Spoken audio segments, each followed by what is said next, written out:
são movidos, ou de empresas jornalísticas que são movidas, pelo puro ódio à Venezuela. Então é necessário que os leitores, os espectadores tenham muito senso crítico nesse momento para evitar comprar gato por lebre. Então, acho a primeira sugestão que eu faria. Sobre o que pode acontecer na Venezuela, veja, ninguém tem nesse momento o controle ou a informação sobre todas as variáveis. É uma situação de crise, uma situação de extrema tensão. O que a gente pode fazer é, com base no histórico, detectar tendências. Eu me surpreenderia muito, mas muitíssimo, por qualquer ato de fuga de Nicolás Maduro. Seria, te digo com sinceridade, Léo, uma das maiores surpresas da minha já longa vida, se Maduro tivesse qualquer gesto de fuga. Não é da sua personalidade e não é da personalidade da direção venezuelana. E eles já passaram por esse teste antes, nós não estamos falando de uma novidade. Eles foram submetidos a essa situação em 2002, eles foram submetidos a essa situação depois, sucessivamente, várias vezes. Não é? Várias vezes. Claro, este é um momento, em termos de política externa, mais tenso, por conta da escalada militar norte-americana. Mas eu não acredito em qualquer plano de fuga ou qualquer negociação que envolva a soberania. O que Maduro pode estar falando para Donald Trump? E nem sequer eu acredito que ele esteja falando diretamente aos norte-americanos sobre isso. A lei da Venezuela, a Constituição venezuelana é clara. Daqui a 18 meses, quando se chegar na metade do mandato de Nicolás Maduro, a Constituição prevê um referendo revogatório. Se a oposição reunir de maneira atestada e confirmada pelo menos a assinatura de 20% dos eleitores. Se isso acontecer, haverá um referendo revogatório sobre o mandato de Nicolás Maduro. A Constituição obriga que seja a partir da metade do mandato. Não pode haver referendo revogatório antes da metade do mandato. A metade do mandato de Nicolás Maduro ocorrerá daqui a 18 meses. Por isso que tem circulado em alguns veículos de comunicação de que Maduro teria ofertado a Donald Trump a hipótese de esperar 12 meses que ele sairia do poder.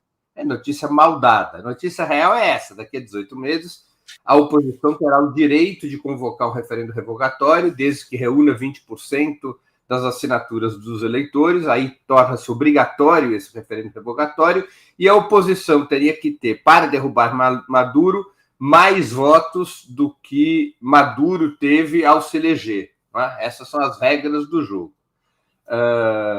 Eu acredito que a Venezuela lutará firmemente em defesa da soberania. Ali é um outro tipo de processo. Não é um processo como o brasileiro, não é um processo como o boliviano. Se quisermos comparação, é mais parecido com Cuba. Alguma vez alguém aventou que Fidel Castro bateria asas de Cuba? Pois é, pois é. Daphne, vou passar para você mais uma vez. Eu acho, pelo que eu conheço do presidente venezuelano, que ele prefere morrer a fugir. Eu tenho essa sensação também. Daphne, mais uma vez, me desculpe então e passo aí para você tocar com o Breno. Valeu. Obrigada, Léo, pela homenagem ao Paulo. Enfim, merecido. Vamos lá, eu que me emocionei aqui, gente, desculpa. O Breno, inclusive, você colocou lá no seu X, né, que o presidente Nicolás Maduro não é como Jair Bolsonaro. Achei interessante a comparação, né, porque você aproveita e mostra que o Bolsonaro é covarde também, né? Enfim, é isso. E a gente sabe muito bem também o porquê dessa ofensiva norte-americana, estadunidense, que é justamente para controlar ali as suas reservas de petróleo, que foi o que denunciou a Venezuela na OPEP, né? Então, diga.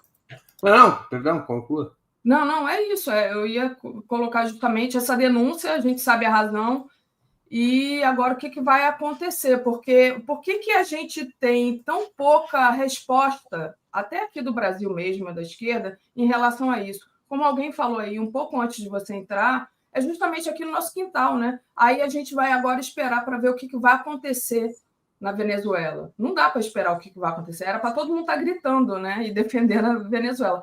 Isso é o que eu acho. Você quer uma resposta simples ou complexa? Eu quero uma complexa. A resposta complexa é muito parecida com a simples. Eu só vou dar maior verniz. Bonita. A esquerda brasileira, majoritariamente, se acostumou à covardia. Essa é a simples. A complexa é tentar entender por que a esquerda brasileira se acostumou à covardia. Eu acho que domina na esquerda brasileira uma concepção de que não se pode trabalhar com a ideia de choque e ruptura. Só se pode avançar de forma gradual. E toda vez que o gradualismo esbarra na possibilidade de ruptura, tem que recuar. Porque se não recuar, vai perder.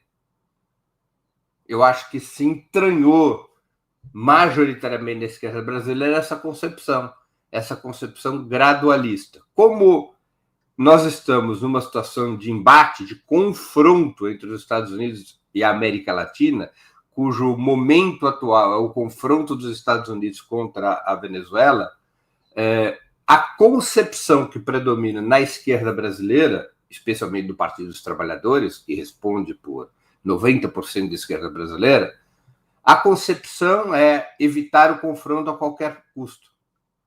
E evitar o confronto a qualquer custo significa encontrar uma solução, qualquer que seja ela, para evitar o confronto. Mas então, essa é a posição predominante, que orienta a ação do governo, que orienta a ação do PT em relação a esse caso da Venezuela. Você não vê da parte do governo uma atitude mais audaciosa de solidariedade à Venezuela e de confirmação da liderança brasileira sobre a América do Sul. O Brasil é o grande líder natural da América do Sul e nós não vemos o governo brasileiro erguer a voz contra a violação da soberania da região, contra a escalada militar da qual Venezuela e também Colômbia são vítimas. O Brasil opera em baixo perfil, em baixa frequência, sem precificar a escalada norte-americana, sem dizer que se os Estados Unidos atacarem um país da América do Sul, qual é o preço que os Estados Unidos terão que pagar por isso? Preço econômico, preço político. Evidente, não há essa postura por parte do governo brasileiro. O governo brasileiro opera na lógica da mediação. E nem sempre a mediação é possível. Nem sempre a mediação é realizável. E, às vezes, a mediação só é possível quando a confrontação adquire alguma simetria. Por que é possível mediação na Ucrânia? Porque a Rússia mostrou força. Se a Rússia não tivesse mostrado força, a mediação era inútil, porque a OTAN vinha avançando sobre a fronteira russa. Então, há um domínio na esquerda brasileira de uma concepção que nega dogmaticamente, nega como o maior dos pecados capitais a ideia de confronto. Não pode haver confronto. Toda vez que houver confronto, ou haverá derrota, ou o resultado do confronto, mesmo que vitorioso, será um governo ou uma situação política não desejável. Mas o próprio Trump já disse, em conversa com Maduro, disse ele, né? Se tivermos que fazer por mal, está bom. Quer dizer, não adianta, né, não querer o confronto e não avançar num confronto e não se colocar... Eu estou falando da minha pergunta sobre a esquerda, né? A esquerda nossa aqui, brasileira. Porque o Trump já... Ele por ele mesmo já avança para o confronto, já é a posição dele, né? Não tem como não ter confronto, digamos assim, né? A fala dele já é o confronto. E deixa eu colocar aqui a pergunta da Regina. Ela pergunta, Reginalíssima, obrigada, sempre aqui nos apoiando. Qual é a posição da CELAC aos ataques estadunidenses à Venezuela? coloca aí a pergunta sobre a CELAC. E só agradecer aqui ao Leonardo Prado, que fala do zoológico, né, pede para trazer um biólogo. Obrigada aqui ao Leonardo também. O Carlos César pede a foto do Paulo, que é do Paulo Ander, que é esse nosso querido intelectual, colunista aqui do Brasil 247, e meu amigo que ontem, infelizmente, a gente se despediu dele, quer dizer, eu não pude ir, estou aqui no Canadá, mas ele morreu na quinta, morreu de Covid, tá, gente? Se vacinem, por favor. É isso. Então, eu coloco depois, tá, Carlos César? E obrigada aqui a Sheila Vilela por ter se tornado membro. Então, Breno, Regina pergunta a posição da CELAC em relação aos ataques à Venezuela. Contrária, se pronunciou recentemente de uma forma mais suave do que seria o necessário, mas se pronunciou. Há um problema concreto, porque vários países da América do Sul, da América Latina, já que a CELAC representa os estados latino-americanos e caribenhos, são estados que estão governados pela direita ou estão governados por presidentes de esquerda, que, no entanto, tem uma política externa que busca evitar qualquer tipo de confronto mais aberto com os Estados Unidos. Tá? Então, isso limita o discurso da CELAC. Basta ver como é ambígua a postura do presidente chileno, Gabriel Boric. Ele é contrário, evidentemente, à escalada norte-americana na região, mas é contrário, assim, o Trump, por favor, tira os barcos dali, não faz essa coisa feia. Ô, Trump, vamos dialogar. Esse é o tipo de discurso do Gabriel Boric. Não é um discurso contundente e não propõe uma agenda. Aí a CELAC não propôs uma agenda de retaliações contra os Estados Unidos. Veja, obviamente que eu não estou falando de retaliações militares. Não há proporção, não há capacidade militar na América do Sul para, por exemplo, decretar um bloqueio marítimo contra os navios norte-americanos no Mar do Caribe. Não há esse poderio militar. Eu não estou propondo aqui nenhuma aventura. Mas é evidente que deveria ser estabelecida uma agenda de retaliações caso os Estados Unidos permaneçam nessa escalada militar. Os principais países da América Latina, Daphne, são dirigidos por governos de esquerda, com exceção da Argentina. Os principais países.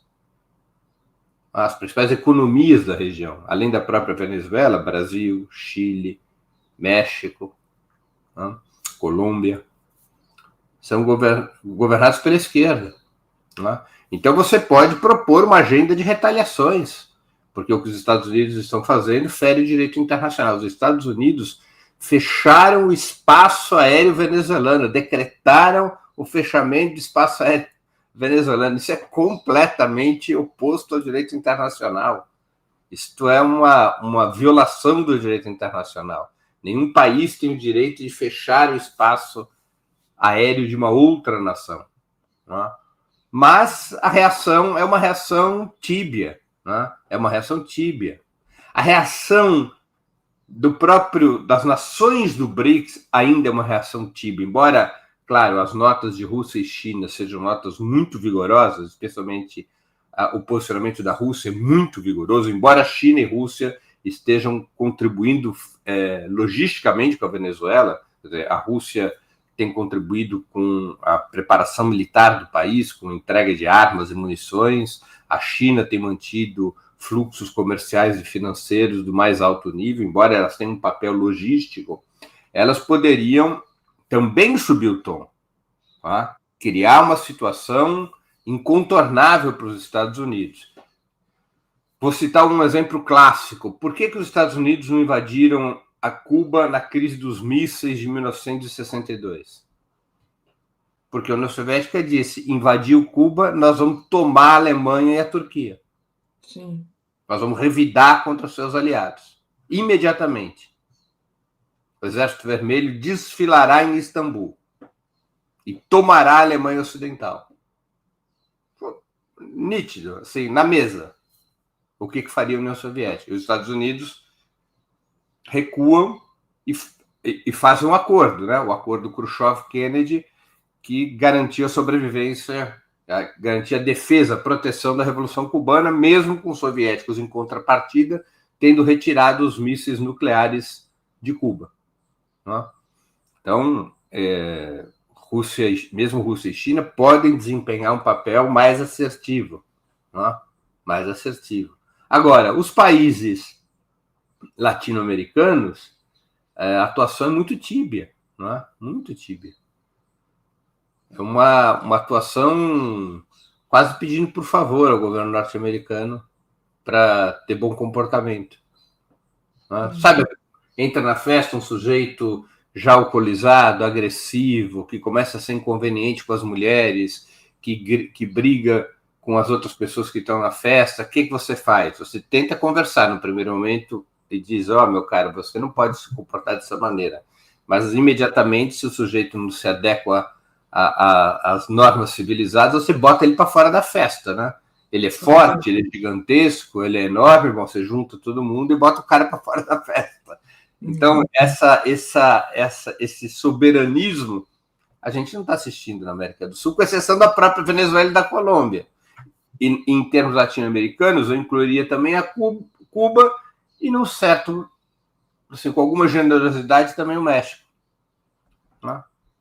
Então, é uma situação. Agora, isso daqui também não é um grande drama para a Venezuela. A Venezuela entende o universo em que ela está operando. Ela compreende os demais governos de esquerda da América Latina, embora os demais governos de esquerda, muitas vezes, não compreendam as dificuldades do governo venezuelano.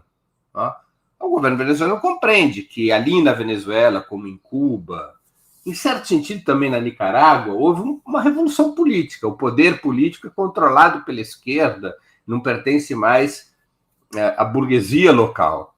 Enquanto que nos demais países nos quais a esquerda governa, ela não tem o poder de Estado. Ela, muitas vezes, vive em minoria parlamentar, como na Colômbia e no Brasil. Então, o governo venezuelano compreende as limitações dos demais governos da região. Né? Tanto que você não vê, a não ser quando o governo venezuelano se sente atacado, ele nunca critica os demais governos progressistas da região. Né? Então, a Venezuela vai tocando sua vida. O que quer dizer tocando sua vida? Tentando garantir ao máximo possível a normalidade econômica, para que a população não seja afetada, e se preparando militarmente para o pior. E se você conversa com venezuelanos ali nos mais diferentes ambientes, eu não estou falando só nas hostes governamentais, nas hostes chavistas, muitos vão dizer assim, nós já passamos por isso antes. A independência da Venezuela não foi conquistada com poesias e flores.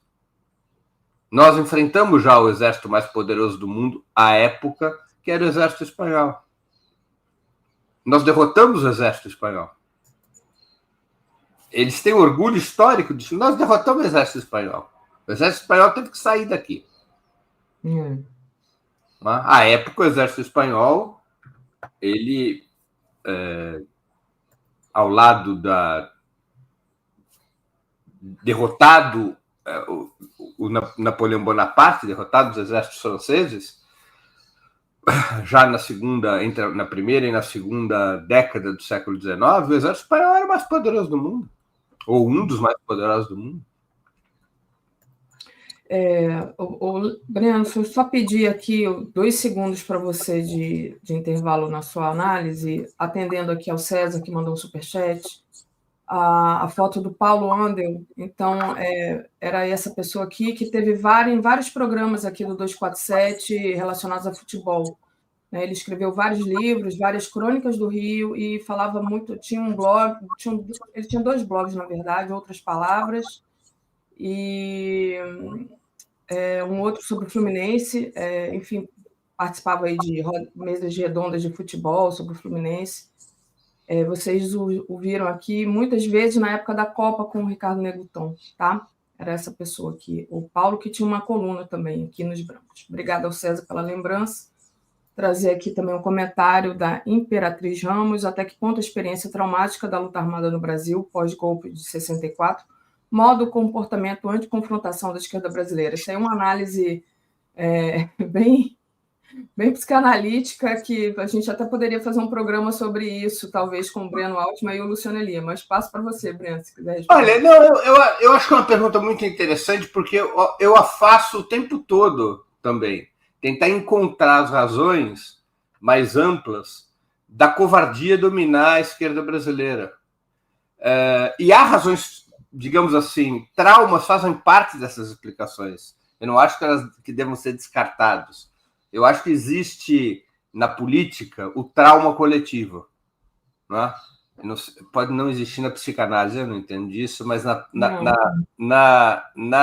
política existe o trauma coletivo. Existe o trauma coletivo. Você percebe isso em vários momentos. Você percebe, por exemplo, uma categoria profissional que fez uma greve muito prolongada, e essa greve resultou em derrotas, e resultou em demissões.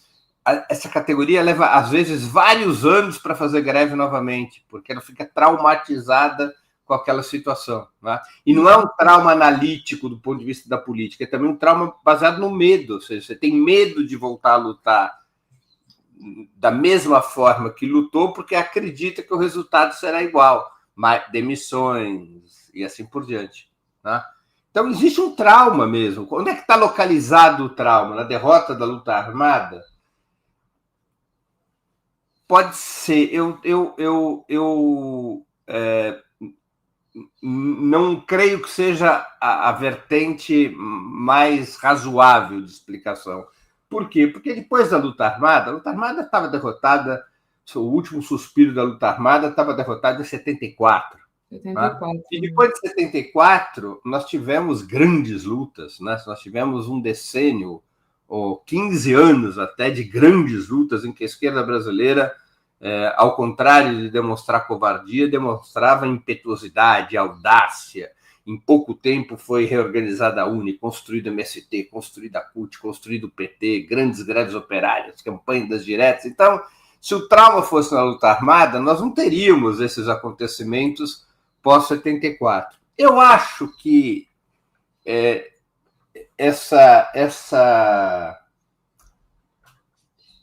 a explicação principal não está propriamente no trauma. Eu não acho que exista um trauma que explique isso. Não localizo um trauma coletivo. O que eu localizo é um outro fenômeno. É um fenômeno histórico-ideológico, vamos chamar assim. Qual o fenômeno histórico-ideológico? Em 1991, colapso da União Soviética. As ideias socialistas entram num recuo violento no mundo inteiro. O PT, mesmo naquele cenário de contrafluxo, o PT não foi arrasado como aconteceu com outros partidos de esquerda. O PT continuou, sofreu um baque na primeira metade, ao longo dos anos 90, né? O PT vai para o segundo turno das eleições de 89, depois não consegue ir em 94, não consegue ir em 98. O PT, há um refluxo das lutas sociais no país, aquelas grandes greves operárias ficam para trás, o movimento sindical recua. A partir de 94, 96, praticamente o único movimento a manter algum grau de ofensiva é o MST, o movimento sindical recua, o movimento popular recua, o movimento operário recua. Então é um cenário de forte regressão internacional de esquerda, de forte refluxo dentro do país, e vai ganhando espaço dentro da esquerda brasileira uma outra concepção política. Por isso que eu digo, não é um problema de trauma, é um problema histórico-ideológico. Vai surgindo na esquerda brasileira, como aconteceu em outros países, uma concepção que alguns chamam de liberal, outros chamam de social-liberal, pelo qual a esquerda deve renunciar à sua identidade anterior. Qual era a identidade anterior da esquerda? O que era ser de esquerda? Era ser anticapitalista, e ao ser anticapitalista, uma boa parte da esquerda era revolucionária, considerava que a revolução era o caminho para derrotar o capitalismo, não importasse a estratégias institucionais, estratégias armadas, estratégias guerrilheiras, estratégias insurrecionais, mas a lógica era socialista e, em boa medida, revolucionária, isso que caracterizava a esquerda. Naquele cenário pós-soviético de refluxo, de recuo, vai ganhando espaço na esquerda uma concepção de que não era possível ir além do capitalismo. Que o papel da esquerda já não era mais construir uma nova sociedade, uma transição do capitalismo ao socialismo. Muito menos o caminho era a revolução. Qual seria o papel da esquerda? Controlar danos, reformar o sistema dentro das regras do jogo, considerar que o capitalismo, ao menos num prazo previsível, ao menos até onde os olhos alcançavam, o capitalismo não poderia ser superado e que, portanto, deveria diminuir os danos contra a classe trabalhadora dentro do próprio capitalismo. Deveria se dedicar a proteger os grupos mais vulneráveis. É quando a esquerda passa a dar prioridade a pautas como o movimento feminista, o movimento antirracista, que são pautas de proteção aos grupos mais vulneráveis. A esquerda abdica de uma perspectiva revolucionária para uma perspectiva melhorista, ou seja, melhorar o sistema. Não passa a se considerar que não era mais possível ter o mesmo ponto de vista que havia construído a esquerda no século XX. Então, esta concepção ganha peso, e essa concepção ganha ainda mais peso quando, mesmo no cenário de refluxo, o presidente Lula é eleito presidente em 2002. O trauma vem depois. Quando é que vem o trauma? Quando ocorre 2016 e a esquerda não consegue mobilizar o país para impedir o golpe contra a presidenta Dilma. Há um trauma a partir dali na esquerda brasileira. É um trauma que tem a ver com 2013, que tem a ver com 2016, que não vamos deixar jamais que o país viva uma situação de confronto, porque nós vamos perder. Olha só como a gente perdeu em 2016. A cultura da desmobilização tem um trauma em 2016. Não é lá atrás, na luta armada.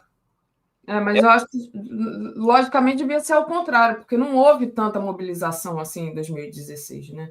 Não, por isso mesmo. Ou seja, não é possível mobilizar, não pode ser no terreno da mobilização que a esquerda vai acumular forças. Há uma ideia de que o confronto... que não consegue, que o confronto leva à derrota.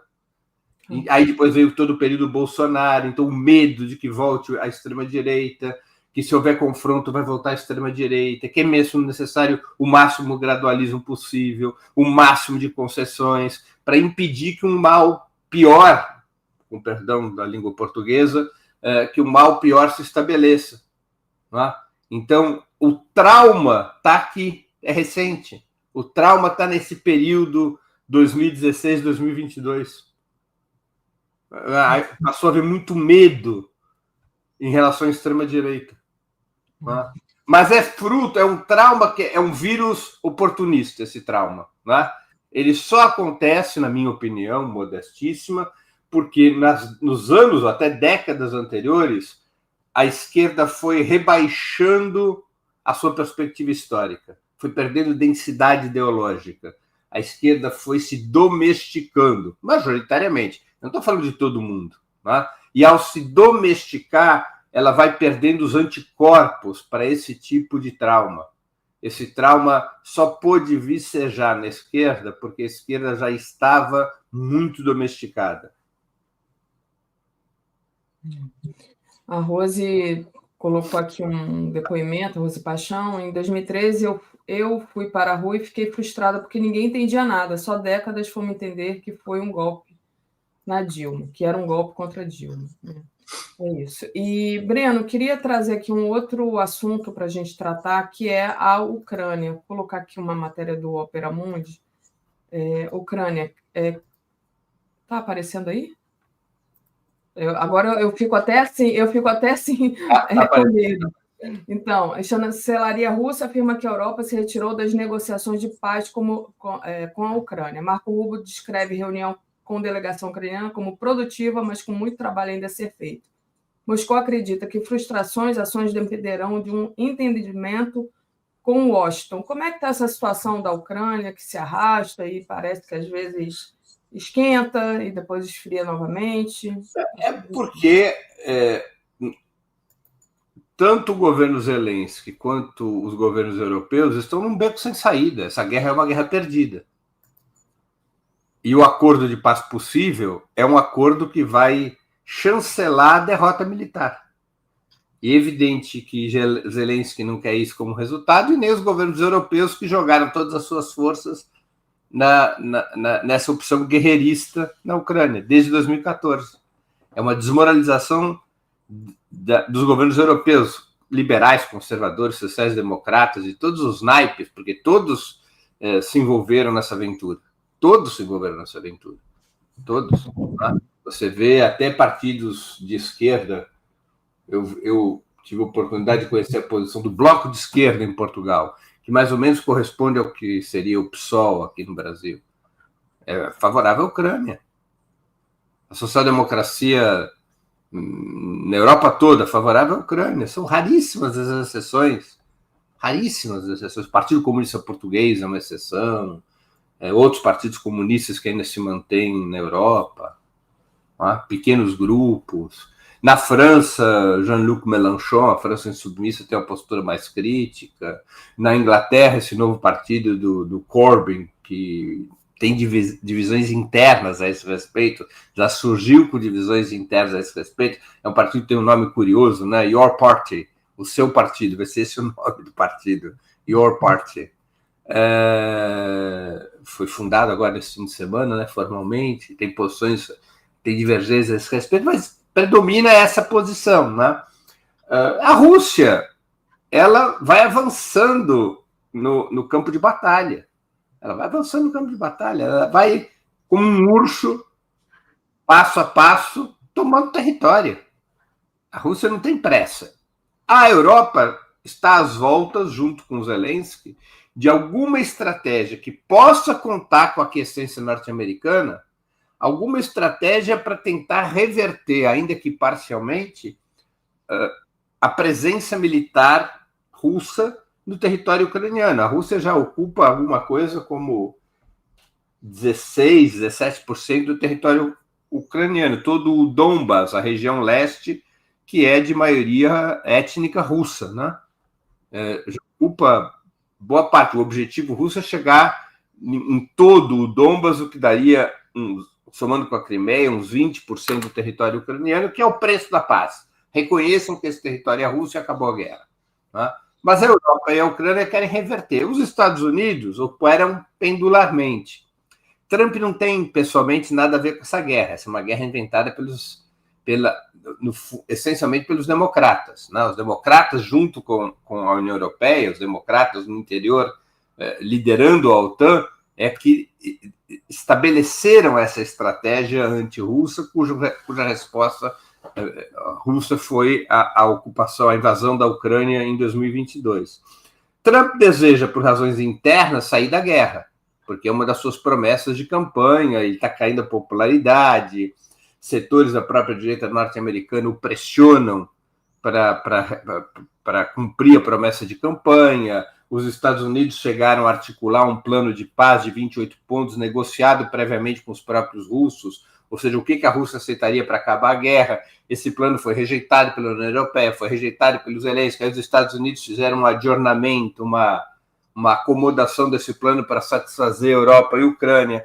Essa acomodação não pode ser aceita pelos russos. Não é?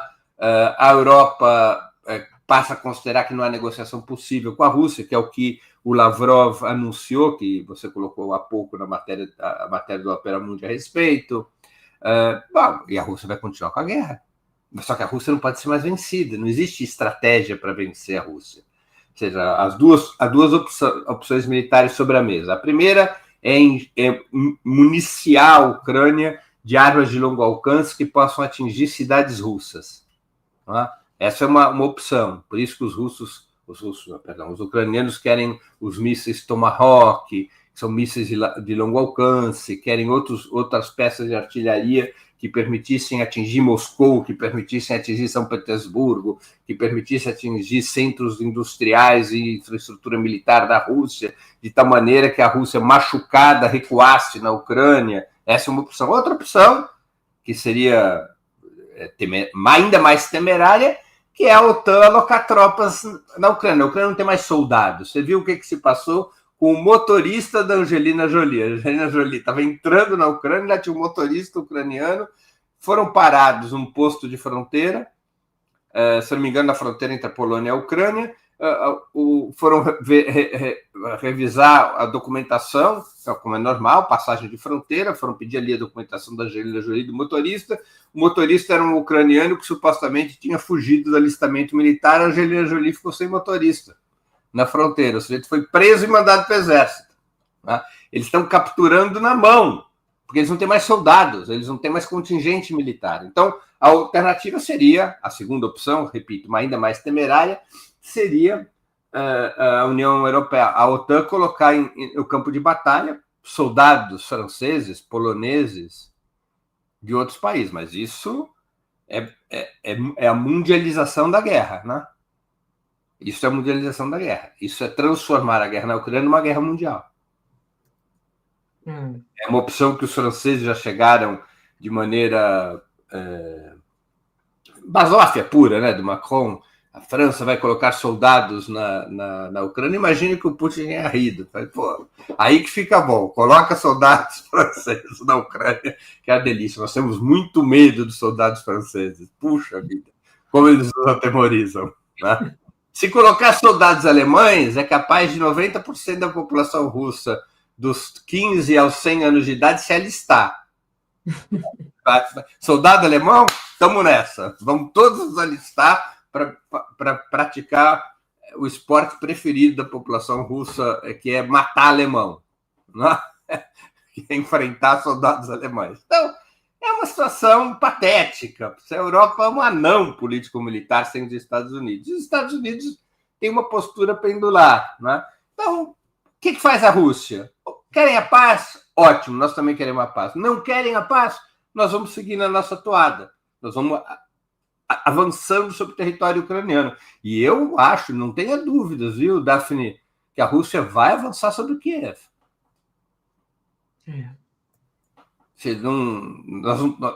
Basta olhar qual é a tradição militar russo-soviética.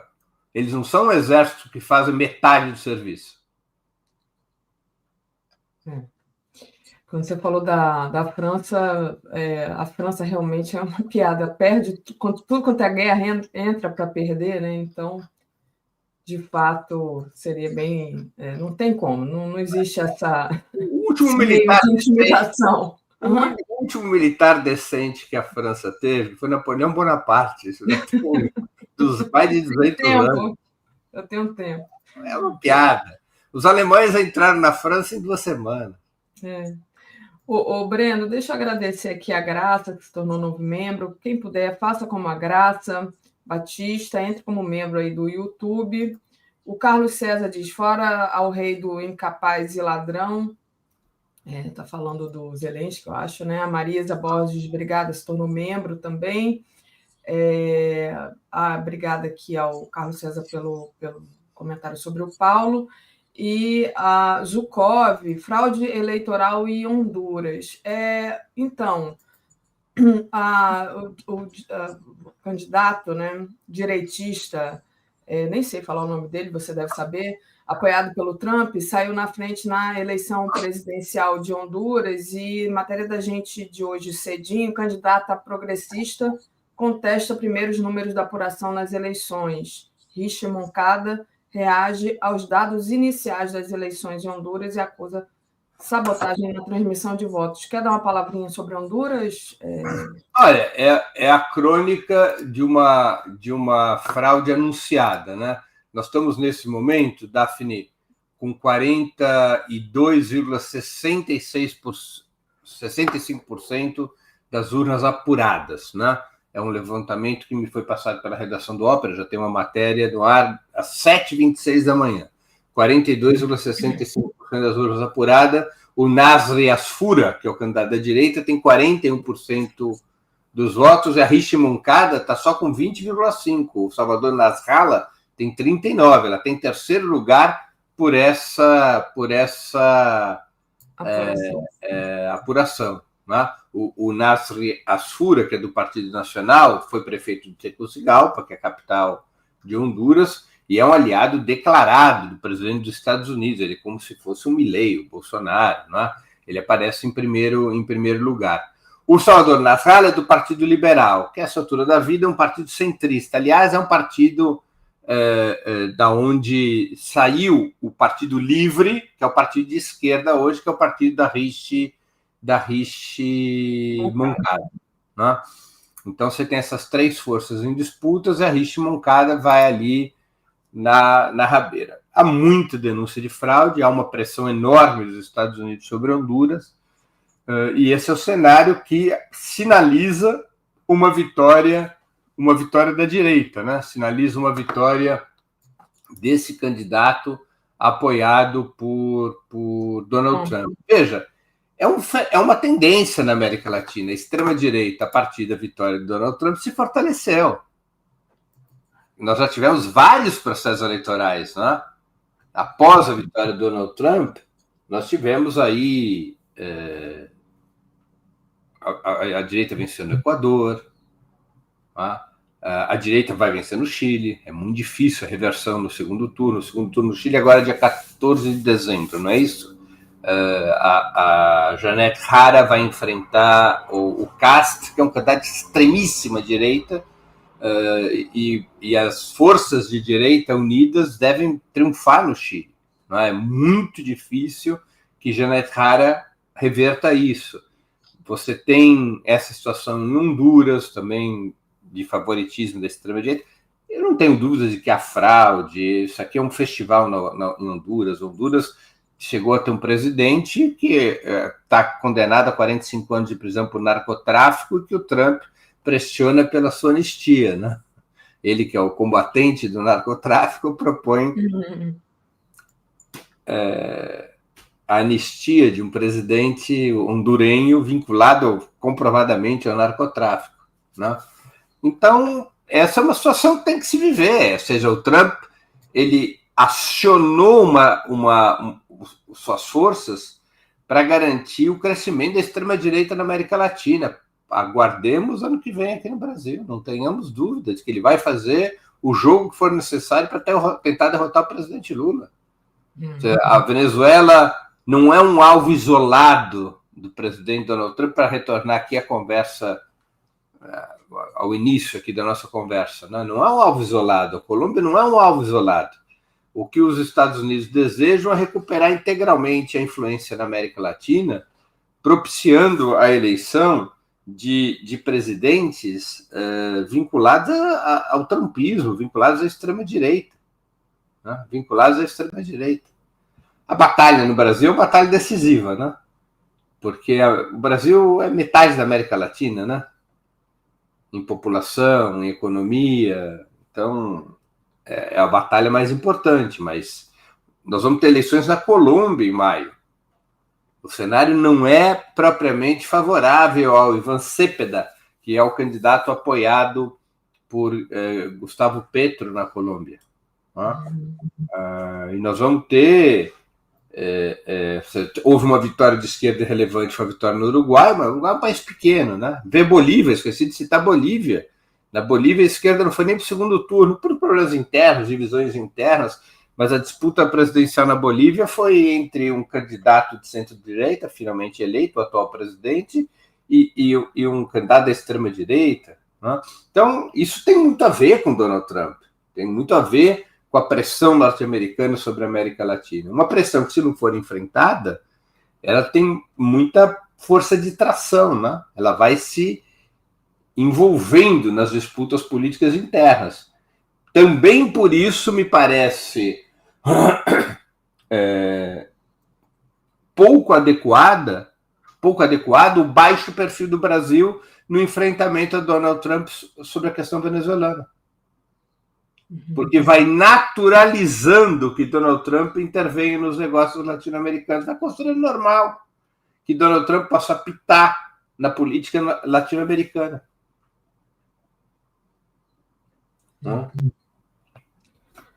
Queria trazer um último assunto aqui, que é, enfim, vamos falar um pouquinho do Brasil, né? O Lula falou em cadeia nacional,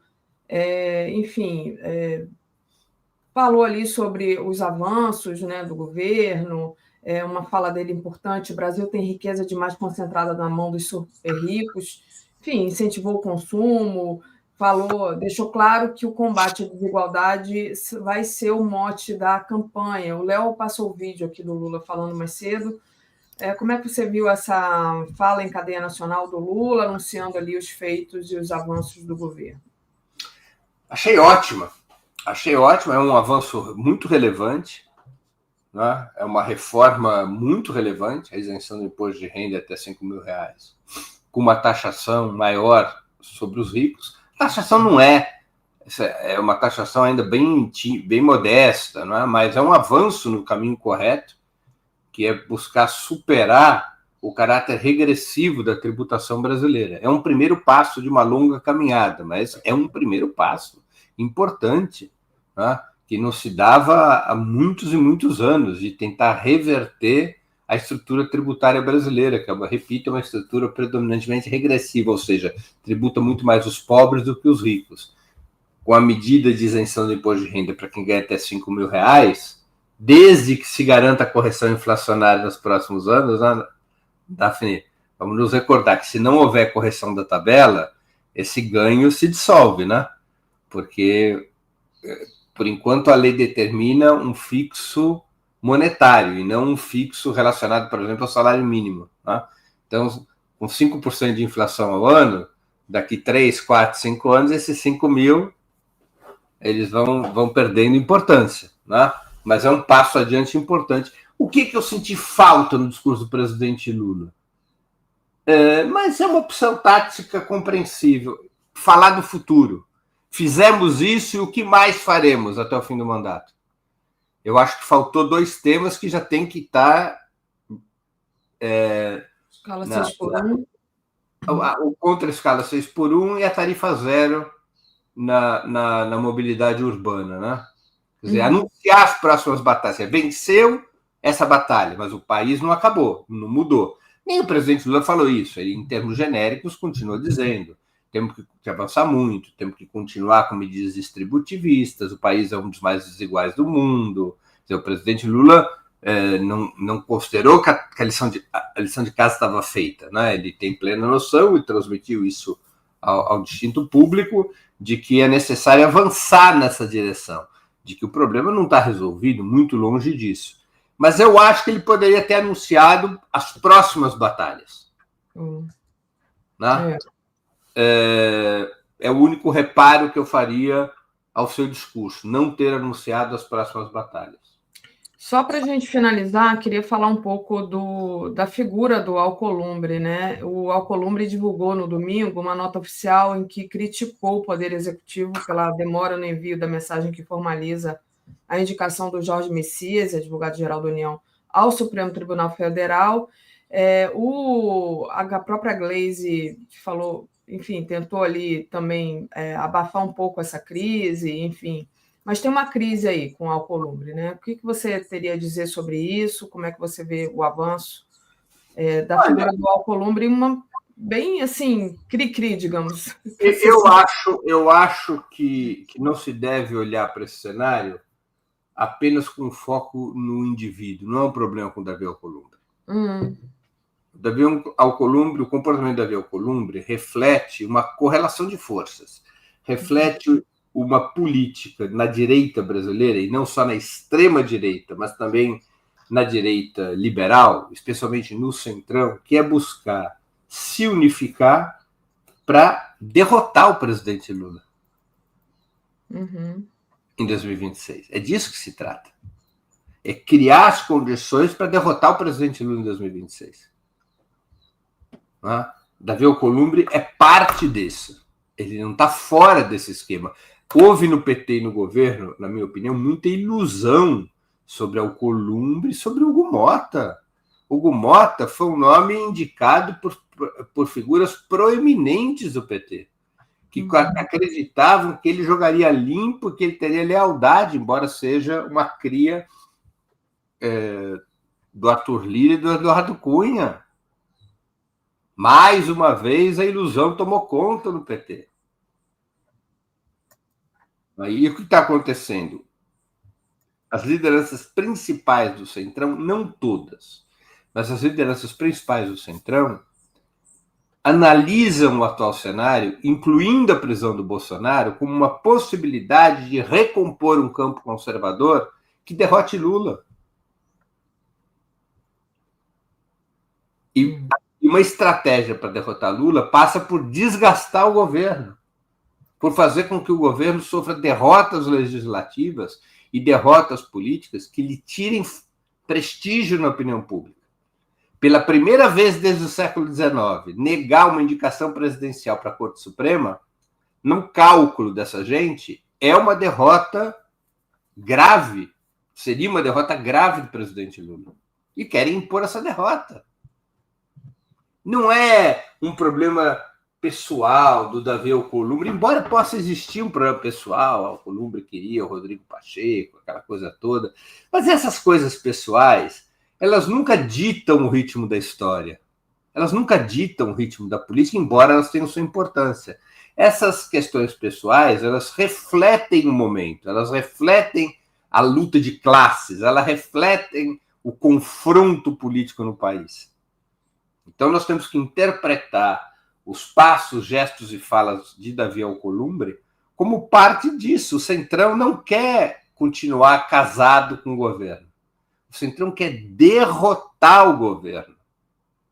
O que impõe uma reflexão para a esquerda. Como a esquerda vai lidar com isso? A esquerda vai para cima do Centrão? A palavra de ordem, Congresso Inimigo do Povo, reflete uma tática de vamos para cima do Centrão, vamos derrotá-los em 2026. Nós não vamos apenas querer eleger o presidente Lula, nós queremos derrotar o Centrão na disputa parlamentar de 2026. Nós queremos que eles percam força na Câmara, percam força no Senado, nós vamos para a disputa política ideológica com eles. Essa é uma tática. Há uma outra tática dentro do PT, dentro do governo, que é panos que vamos botar água nessa fervura, vamos recuar, vamos nos recompor com o Centrão, vamos negociar, vamos parar com essa história de Congresso Inimigo do Povo, vamos baixar a bola, vamos encontrar um modus operandi mais compreensível, mais de diálogo, vamos trazer uma parte do Centrão, se for possível, para a chapa do presidente Lula. Quem sabe o Geraldo Alckmin topa disputar o governo de São Paulo e a gente traz aqui para vice do Lula o próprio Rodrigo Pacheco, e com isso satisfaz Davi Alcolumbre. Ou, de repente, a gente traz o Alexandre Silveira, que é do PSD também, e com isso você divide ou neutraliza o PSD, que tem de apoiar o Tarcísio de Freitas. Ou, em última hipótese, vamos, por que não alguém do MDB para abrir um pouco mais para a direita, para o Centrão, a participação no governo. Tem quem propõe essa tática, que já não é da frente ampla, é a da frente amplíssima. Né? Então, o comportamento do Centrão obriga o governo e a direção do PT a decidir qual das duas táticas vai seguir. A tática do enfrentamento político-ideológico contra o Centrão ou a tática de recomposição com o Centrão. As duas táticas têm bônus e ônus. Né? Não existe tática sem ônus. Né?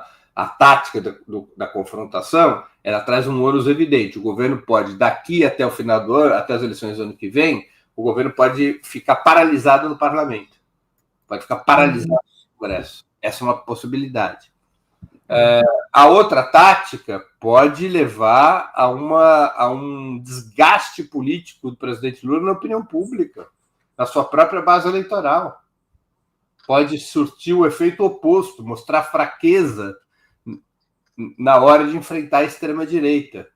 Pode acabar fazendo com que o governo perca ainda mais identidade político-ideológica. Então, são situações provocadas por esse clima. Vamos acompanhar. Daqui a pouco eu vou falar mais desse assunto aqui com a Tereza, só para a gente encerrar daqui a nossa programação, que sempre trazemos do Opera Mundi dessa semana. Hoje tem, às 11 horas, o deputado Rui Falcão. Terça-feira, também, todos os dias às 11, Ronaldo Bicalho, economista. Quarta, Bruno Gagliasso, ator. A quinta, Anita Leocádia Prestes, que é historiadora. Nossa, vi tanto a Anita passar quando eu estudava na UFRJ, grande professora. E sexta, Rui Costa Pimenta, presidente do PCO. É isso, né, Breno? É isso. Sendo que o Rui Falcão e o Rui Costa serão entrevistas nos estúdios do Ópera Mundi, que a gente já está testando. Ano que vem, todas as entrevistas, os 20 minutos, vão ser em estúdios. Ou quase todas, né? Legal. Então, o Rui vai ser daqui a pouco no estúdio do Ópera, o Rui Costa também. O Ronaldo Bicalli vai falar sobre privatizações, o Bruno Galhaço sobre o filme do qual ele é protagonista, sobre